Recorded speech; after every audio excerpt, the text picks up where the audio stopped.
अध्याय 3 राजा की यात्रा। स्क्रब। और अगर जिल खुद को देख पाती तो वह भी इतने मैली क्यों लग रहे थे। इसका कारण था उनकी चारों ओर का शानदार दृश्य। बेहतर होगा कि मैं पहले उसकी ही पूरी तरह से कल्पना करवा दूं। जिन पहाड़ियों को जिल ने जमीन के भीतर दूर जाते देखा था, उनके बीच की एक खाई से सूर्यास्त की सुनहरी रोशनी एक समतल हरे लॉन पर पड़ रही थी। लॉन के उस पार एक ऐसा महल खड़ा था जो कई बुर्जों और गुंबदों से सजा हुआ था, और अब तक जिल ने ऐसा सुंदर महल कभी नहीं देखा था।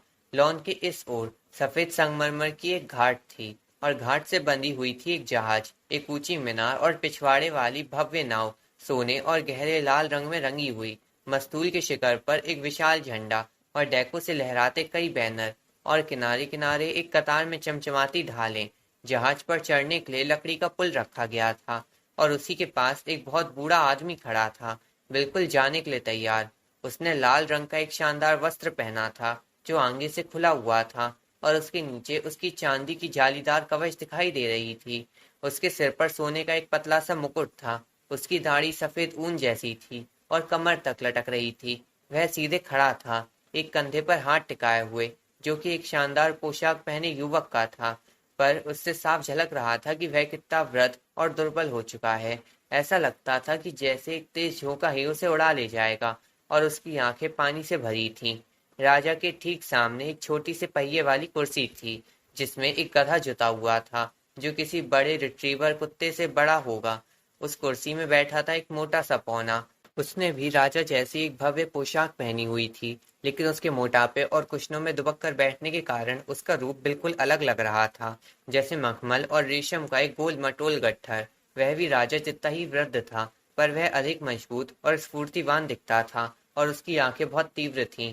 उसका सिर, जो नंगे और पूरी तरह से गंजा था, सूर्यास्त की रोशनी में किसी विशाल बिलियर्ड बॉल जैसा चमक रहा था।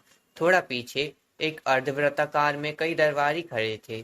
वे सिर्फ अपनी पोशाक और कवच के कारण ही दिखने लायक नहीं थे, बल्कि वे किसी फूलों की क्यारी जैसे लग रहे थे। पर जो बात सच में जिल को हक्का बक्का कर रही थी, वह थे वे लोग खुद। अगर लोग कहना सही शब्द भी था, क्योंकि उनमें से हर पांच में से सिर्फ एक ही इंसान था। बाकी सब कुछ तो ऐसी चीजें थी जो हमारी दुनिया में दिखाई ही नहीं देते थे। फॉन, सेटर, सेंटोर, इनका नाम जिल जानती थी, क्योंकि उसने उनके चित्र देखे थे। कई बौने भी थे, और बहुत सारे ऐसे जानवर जिनके नाम वह जानती थी। भालू, बिच्छू, छछूंदर, तेंदुए, चूहे और कई पक्षी। लेकिन ये सब इंग्लैंड में उन्हीं नामों वाले जानवरों से बेहद अलग थे। कुछ तो बहुत बड़े थे, जैसे कि चूहे, जो दो पैरों पे खड़े होकर 2 फुट से भी ज्यादा ऊंचे थे। पर इनकी सबसे अलग बात ये थी कि इनके चेहरे पर जो भाव थे, उससे साफ लगता था कि ये बोल सकते हैं और सोच सकते हैं। हे भगवान, जिल ने सोचा, तो ये सब सच था। लेकिन अगले ही पल उसने सोचा, पर क्या ये सब दोस्ताना है? क्योंकि भीड़ के बाहरी किनारे पर उसे कुछ दैत्य और कुछ ऐसे प्राणी दिखाई दिए जिनके लिए उसके पास कोई नाम नहीं था। उसी पल असलन और उसके बताए गए संकेत उसके दिमाग में बिजली की तरह वापस लौट आए। वह पिछले आधे घंटे से उन्हें पूरी तरह भूल गई थी। स्क्रब, उसने फुसफुसाते हुए उसका हाथ पकड़कर कहा। स्क्रब जल्दी, क्या तुम्हें यहाँ कोई जाना पहचाना दिख रहा है? तुम फिर आ गई, स्क्रब ने चिढ़कर कहा, और कुछ हद तक उसका चिढ़ना ठीक भी था। चुप रहो जरा, मैं कुछ सुनना चाहता हूँ। बेवकूफ मत बनो, जिल बोली। समय बिल्कुल नहीं है। क्या तुम्हें कोई पुराना मित्र दिख रहा है? तुम्हें उससे तुरंत बात करनी है। क्या बकवास कर रही हो, स्क्रब ने कहा। ये असलन वो शेर का आदेश है, जिल ने निराश स्वर में कहा। मैंने उसे देखा है। ओह, देखा है? उसने क्या कहा? उसने कहा कि जैसे ही तुम नार्निया में कदम रखोगे तुम्हें कोई पुराना मित्र मिलेगा, और तुम्हें तुरंत उससे बात करनी है। अच्छा, तो फिर यहाँ तो कोई ऐसा नहीं है जिसे मैंने पहले कभी देखा हो। और वैसे भी मुझे तो पक्का नहीं है कि ये नार्निया ही है या नहीं। तुमने तो कहा था कि तुम पहले यहाँ आ चुके हो, जिल बोली। तुमने गलत सुना होगा। वाह, ये तो हद हो गई। तुमने साफ कहा था। भगवान के लिए चुप रहो और सुनने दो क्या कहा जा रहा है। अब राजा उस बौने से कुछ कह रहा था, लेकिन जिल को उसकी आवाज ठीक से सुनाई नहीं दे रही थी। जितना वह समझ पाई, बौने ने कोई जवाब नहीं दिया, बस सिर हिलाता रहा। फिर राजा ने मुड़कर पूरी सभा से बोला, लेकिन उसकी आवाज इतनी बूढ़ी और फटी हुई थी कि जिल को बहुत थोड़ा ही समझ आया, और वह भी सब कुछ उन लोगों और स्थानों के बारे में था जिनके बारे में वह कुछ नहीं जानती थी। भाषण समाप्त होने पर राजा नीचे झुका और बौने के दोनों गालों पर चूमा, फिर सीधा हुआ। आशीर्वाद देने की मुद्रा में अपना हाथ उठाया और धीरे धीरे डगमगाते कदमों से जहाज पर चढ़ गया। दरबारी भावुक लग रहे थे। रुमाल निकाले, हर ओर सिसकियों की आवाज सुनाई दी। लकड़ी का पुल हटाया गया, जहाज की पिछली ओर से तुरही बजाई गई और जहाज तट से दूर खिसकने लगा। उसे एक छोटी नाव खींच रही थी, लेकिन जिल ने उसे नहीं देखा। अब स्क्रब कुछ कहने ही वाला था और तभी एक बड़ी सफेद चीज, जिल को एक पल के लिए लगा कि ये पतंग है, हवा में से उड़ती हुई आई और उसके पैरों के पास उतरी। वह एक उल्लू था, लेकिन इतना बड़ा कि एक अच्छे खासे बौने जितना ऊंचा खड़ा था। उसने पलकें झपकाई और ऐसे झांका जैसे उसे कम दिखता हो। फिर सिर थोड़ा टेढ़ा करके एक मुलायम हू हू करती आवाज में कहा, ट्रू हू, तुम दोनों कौन हो? मेरा नाम स्क्रब है और ये पोल है, यूस्टोस ने कहा। क्या आप हमें बता सकते हैं कि हम कहाँ हैं? नार्निया की धरती पर, राजा के किले कैर पैरवल में। क्या वही राजा है जो अभी जहाज पर गया है? सही कहा, सही कहा, उल्लू ने दुखी स्वर में कहा, अपना बड़ा सिर हिलाते हुए। लेकिन तुम कौन हो? तुम में कुछ जादू जैसा है। मैंने तुम्हें आते देखा, तुम उड़ते हुए आए थे। बाकी सब तो राजा को विदा करने में इतने व्यस्त थे कि किसी ने ध्यान नहीं दिया, सिवाय मेरे। मैंने देख लिया, तुम उड़ रहे थे। हमें असलन ने भेजा है, यूस्टोस ने धीमे स्वर में कहा। ट्रू हू, उल्लू ने अपने पंख फड़फड़ाते हुए कहा। शाम होने से पहले ही इतनी बड़ी बात सुनना। मैं तब तक खुद को ठीक महसूस नहीं करता जब तक सूरज न ढल जाए। और हमें खोए हुए राजकुमार को ढूंढने के लिए भेजा गया है, जिल ने उत्सुकता से बातचीत में भाग लेते हुए कहा। ये बात मैं पहली बार सुन रहा हूँ, यूस्टोस बोला। कौन राजकुमार? तुम लोग बेहतर होगा कि तुरंत राज्यपाल से बात करो, उल्लू ने कहा। वो वही गधे की गाड़ी में है, ट्रम्किन बोना। उल्लू मुड़कर आगे आगे चलने लगा, अपने आप में बड़बड़ाते हुए। हू, ये सब क्या हो रहा है? मेरा दिमाग अभी साफ नहीं है, बहुत जल्दी है। राजा का नाम क्या है? यूस्टोस ने पूछा। कैस्पियन 10वां, उल्लू ने कहा, और जिल को तब आश्चर्य हुआ जब स्क्रब अचानक चलते चलते एकदम रुक गया और उसका चेहरा एक अजीब रंग में बदल गया। उसे कभी किसी चीज को लेकर इतना घबराया हुआ नहीं देखा गया था, लेकिन इससे पहले कि वह कुछ पूछती, वे लोग उस बौने तक पहुंच चुके थे जो अपने गधे की लगामें थाम कर महल की ओर वापस जाने को तैयार था। दरबारी अब तितर बितर हो चुके थे और जैसे कोई खेल या दौड़ खत्म होने पर लोग लौटते हैं, वैसे ही छोटे छोटे समूहों में महल की ओर बढ़ रहे थे। ट्रू, हम राज्यपाल महोदय, उल्लू ने कहा, थोड़ा झुकते हुए और अपनी चोंच को बौने के कान के पास ले जाते हुए। है, क्या है? बौने ने पूछा।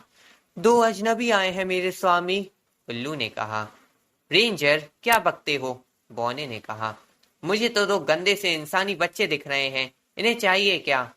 मेरा नाम जिल है, जिल ने कहा, आगे बढ़ते हुए। वह बहुत उत्सुक थी उन्हें यह समझाने के लिए कि वे किस महत्वपूर्ण कार्य पर आए हैं। लड़की का नाम जिल है, उल्लू ने यथासंभव ऊंची आवाज में कहा। क्या कहा? बौने ने कहा। सारी लड़कियां मारी गई? मैं इस पर विश्वास नहीं करता। कौन लड़कियां? किसने मारा उन्हें? सिर्फ एक लड़की है मेरे स्वामी, उल्लू ने कहा। उसका नाम जिल है। जोर से बोलो, जोर से। कान में भनभनाते और चहचहाते मत खड़े रहो। किसे मारा गया? किसी को नहीं मारा गया, उल्लू ने हू हू की आवाज में कहा। किसे? किसी को भी नहीं। ठीक है, इतना चिल्लाने की जरूरत नहीं, मैं इतना बहरा भी नहीं हूँ। पर तुम ये बताने क्यों आए कि किसी को मारा नहीं गया? किसी को मारा क्यों जाता? मुझे बता देना चाहिए कि मैं यूस्टोस हूँ, स्क्रब ने कहा। लड़का यूस्टोस है मेरे स्वामी, उल्लू ने ऊंची आवाज में कहा। यूजलेस? शायद है भी। तो क्या इसलिए इसे दरबार में लाया गया? यूजलेस नहीं, यूस्टोस।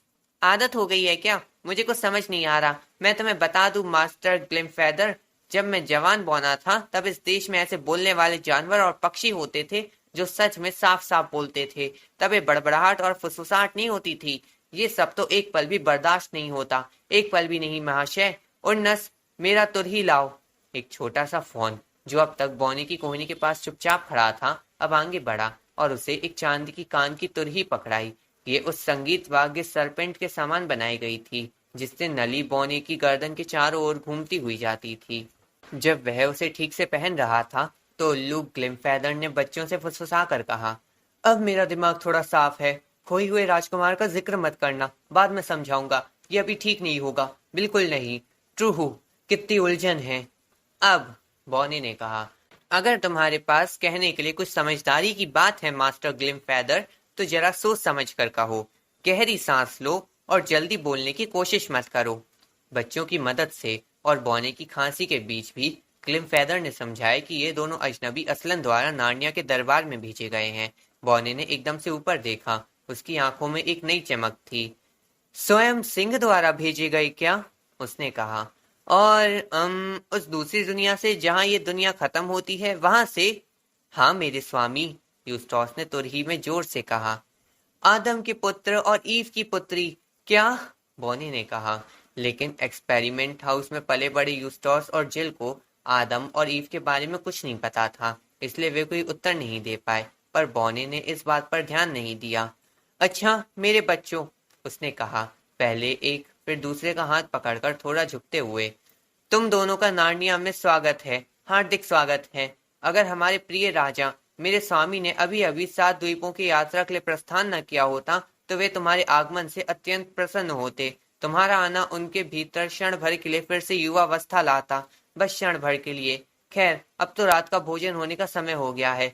कल सुबह पूरी सभा में तुम अपनी बात बताओगे। मास्टर ग्लिमफेदर, देखो कि इन अतिथियों के लिए सम्मान पूर्वक शयन कक्ष, उपयुक्त वस्त्र और अन्य सभी आवश्यक चीजें तैयार कर दी जाए। और ग्लिमफेदर, जरा कान के पास आओ। ये कहते हुए बॉनी ने अपना मुंह उल्लू के पास ले जाकर फुसफुसाने की कोशिश की, लेकिन जैसे अधिकतर बहरे लोग करते हैं, वह अपनी आवाज का अंदाजा नहीं लगा सका और दोनों बच्चों ने साफ साफ उसे कहते सुना, देखना अच्छे से नहलाए धुलाए जाएं। इसके बाद बॉनी ने अपने गधे को हल्के से थपथपाया और वह चल पड़ा, कुछ दौड़ते हुए और कुछ हिचकते हुए, क्योंकि वह बहुत मोटा था। और फॉन, उल्लू और दोनों बच्चे थोड़ा धीमी चाल में उनके पीछे चलने लगे। सूरज डूब चुका था और हवा में ठंडक आ रही थी। वे लोग पार करके एक बाग से होते हुए कैर पैरवल के उत्तर द्वार तक पहुंचे, जो खुला हुआ था। भीतर उन्हें एक घास भरा आंगन मिला। दाएं हाथ पर स्थित भव्य सभा भवन की खिड़कियों से रोशनी बाहर आ रही थी और सामने कुछ जटिल इमारतों से भी। उन्हीं में उल्लू ने उन्हें पहुंचाया। वहां जेल के लिए एक अत्यंत आकर्षक व्यक्ति को बुलाया गया। वह जिल से ज्यादा लंबी नहीं थी, बल्कि कई पतली थी, पर स्पष्ट रूप से पूर्ण वयस्क, एक लचीली विलो टहनी जैसी। और उसके बाल भी उसी तरह झूलते थे जैसे विलो की पत्तियां, और उनमें काई सी लगी हुई जान पड़ती थी। उसने जिल को महल के एक बुर्ज के गोल कमरे में पहुंचाया, जहां फर्श में एक छोटा सा गड्ढा बना स्नानगार था और चूल्हे पर मधुर सुगंधित लकड़ियां जल रही थी। छत से चांदी की जंजीरों पर एक दीपक लटक रहा था। खिड़की नार्निया की रहस्यमय पश्चिम दिशा की ओर खुलती थी और जिल ने देखा कि सूरज की अंतिम लालिमा अब भी दूर की पहाड़ियों के पीछे चमक रही है। ये दृश्य उसे और अधिक साहसिक रोमांचों के लिए तरसा गया और उसे पूरी तरह विश्वास हो गया कि ये तो बस शुरुआत है। जब उसने स्नान कर लिया, बाल सुलझा लिए और वे कपड़े पहन लिए जो उसके लिए रखे गए थे, जो न केवल पहनने में आरामदायक थे, बल्कि देखने में सुंदर, महकने में सुखद और चलने पर सरसराने वाले भी थे, तो वह फिर से उस खिड़की की ओर लौटने ही वाली थी कि अचानक दरवाजे पर जोर से दस्तक हुई। आ जाइए, जिल ने कहा, और भीतर आया स्क्रब, जो अब भीगने के बाद नहा धोकर नार्नियाई वस्त्रों में भव्य लग रहा था, पर उसके चेहरे से ये बिल्कुल नहीं झलक रहा था कि वह इसका आनंद ले रहा है। तो यहाँ हो तुम, उसने चिढ़ते हुए कहा और एक कुर्सी पर धम से बैठ गया। मैं तो कब से तुम्हें ढूंढता फिर रहा हूँ। अच्छा, तो अब मिल गए ना, जिल ने कहा। वैसे स्क्रब, क्या ये सब कुछ एकदम बेहद रोमांचक और अद्भुत नहीं है, जैसे किसी सपने से भी सुंदर? वह इस क्षण संकेतों और खोए हुए राजकुमार को पूरी तरह भूल चुकी थी। ओह, तुम्हारा तो यही ख्याल है ना, स्क्रब ने कहा और फिर कुछ देर बाद कहा, काश हम यहाँ कभी आते ही नहीं। क्यों भला? मुझसे ये देखा नहीं जाता, स्क्रब ने कहा। राजा, कैस्पियन, कोई एक ऐसा झुर्रीदार बूढ़ा देखना, ये भयानक है। लेकिन इससे तुम्हें क्या तकलीफ है? तुम समझ नहीं पाओगी। अब जब मैं सोचता हूँ तो तुम्हारे समझने की संभावना भी नहीं है। मैंने तुम्हें बताया नहीं था कि इस दुनिया का समय हमारे समय से अलग चलता है। मतलब मतलब हम यहाँ जितना भी समय बिताएं, वह हमारी दुनिया के समय को नहीं छूता। जब हम वापस जाएंगे तो ठीक उसी पल लौटेंगे जिस पल हमने एक्सपेरिमेंट हाउस छोड़ा था। तो फिर वापस जाना इतना मजेदार नहीं होगा। ओह, चुप रहो, बार बार बीच में मत बोलो। और जब हम इंग्लैंड, अपनी दुनिया में होते हैं, तो हमें नहीं पता कि यहाँ समय कैसे बीत रहा है। हो सकता है कि हमारे एक साल में यहाँ कई दशक बीत जाएं। पेवेंसी भाई बहनों ने मुझे ये सब बताया था, पर मैं मूर्खता से सब भूल गया और अब लगता है कि जब से मैं पिछली बार यहाँ आया था तब से 70 साल नार्नियाई वर्ष बीत चुके हैं। अब तुम समझती हो और मैं यहाँ आता हूँ और देखता हूँ कि कैस्पियन एक बहुत बूढ़ा इंसान बन चुका है। तो राजा तुम्हारा पुराना मित्र था? जिल ने पूछा। उसके मन में एक भयानक विचार कौंध गया। और कैसा? स्क्रब ने उदास होकर कहा। जितना अच्छा दोस्त कोई नहीं हो सकता उतना था, और पिछली बार वह मुझसे बस कुछ ही साल बड़ा था, और अब उस बूढ़े आदमी को सफेद दाढ़ी के साथ देखना, जबकि मुझे अब भी वो सुबह याद है जब हमने लोन आइलैंड्स पर कब्जा किया था, या वो समुद्री नाग वाला युद्ध। ओह, ये बहुत भयानक है। ये तो उससे भी बुरा है जैसे मैं लौटता और उसे मृत पाता। ओह, चुप हो जाओ, जिल ने अधीरता से कहा। ये तुम्हारे सोचने से भी ज्यादा बुरा है। हमने पहली निशानी ही गड़बड़ कर दी। बेशक स्क्रब को यह बात समझ नहीं आई। तब जिल ने उसे असलन के साथ हुई अपनी बातचीत, 4 निशानों और खोए हुए राजकुमार को खोजने के काम के बारे में बताया जो उसके जिम्मे किया गया था। तो देखो, उसने अंत में कहा, तुमने एक पुराने मित्र को देखा, ठीक वैसा जैसे असलन ने कहा था, और तुम्हें तुरंत जाकर उससे बात करनी चाहिए थी, और अब तुमने नहीं की, और सब कुछ शुरुआत से ही गलत हो रहा है। पर मैं ये कैसे जानता? स्क्रब ने कहा। अगर तुमने मुझे तब सुना होता जब मैं तुम्हें बताने की कोशिश कर रही थी तो सब ठीक हो जाता, जिल ने कहा। हाँ, और अगर तुमने उस चट्टान के किनारे मूर्खता न की होती और मुझे लगभग मार ही डाला होता। हाँ, मैंने कहा था मारना, और जब चाहूंगा कहूंगा, तो हम दोनों साथ होते और जानते कि क्या करना है। क्या वह तुम्हें दिखने वाला पहला व्यक्ति ही था? जिल ने पूछा। तुम मुझसे कई घंटे पहले तो आए होगे, क्या तुम पक्के हो कि तुमने उससे पहले और किसी को नहीं देखा? मैं तो तुमसे बस 1 मिनट पहले आया था, स्क्रब ने कहा। उसने तुम्हें मुझसे तेज फेंका होगा, उस समय की भरपाई कर रहा होगा जो तुमने गवा दिया था। ऐसा जानवर मत बनो स्क्रब, जिल ने कहा। अरे ये क्या है? ये महल का रात के खाने के लिए घंटा था, और इस तरह जो एक बड़ी लड़ाई में बदल सकता था वह सौभाग्य से वही रुक गया। अब तक दोनों को अच्छी खासी भूख लग चुकी थी। महल के भव्य सभा भवन में रात्रि भोज उन दोनों के जीवन का सबसे भव्य अनुभव था। हालांकि यूस्टोस पहले नार्निया आ चुका था, लेकिन उसने अपनी पिछली यात्रा पूरी समुद्र पर बिताई थी और नार्निया के महलों और वहां के शिष्टाचार की भव्यता के बारे में कुछ नहीं जानता था। छत से झंडे लटक रहे थे और हर व्यंजन तुरही और नगाड़ों की ध्वनि के साथ लाया जाता था। वहां ऐसे सूप थे कि केवल सोचकर ही मुंह में पानी आ जाए, और सुंदर मछलियां जिन्हें पावेंडर कहते थे, हिरण का मांस, मोर, तरह तरह की पाइस, बर्फीली मिठाइयाँ, जेली, फल, मेवे और सभी प्रकार की वाइन और फलों के रस परोसे गए। यहाँ तक कि यूस्टोस भी प्रसन्न हो गया और मान गया कि अब बनी ना कुछ बात।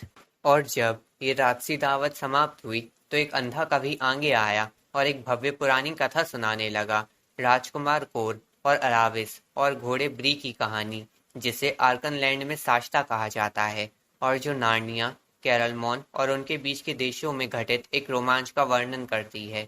ये उस स्वर्ण युग की कथा थी जब पीटर कैर पैरवल में महान राजा था। मैं तुम्हें अभी ये कहानी नहीं सुना सकता, पर यकीन मानो ये सुनने लायक है।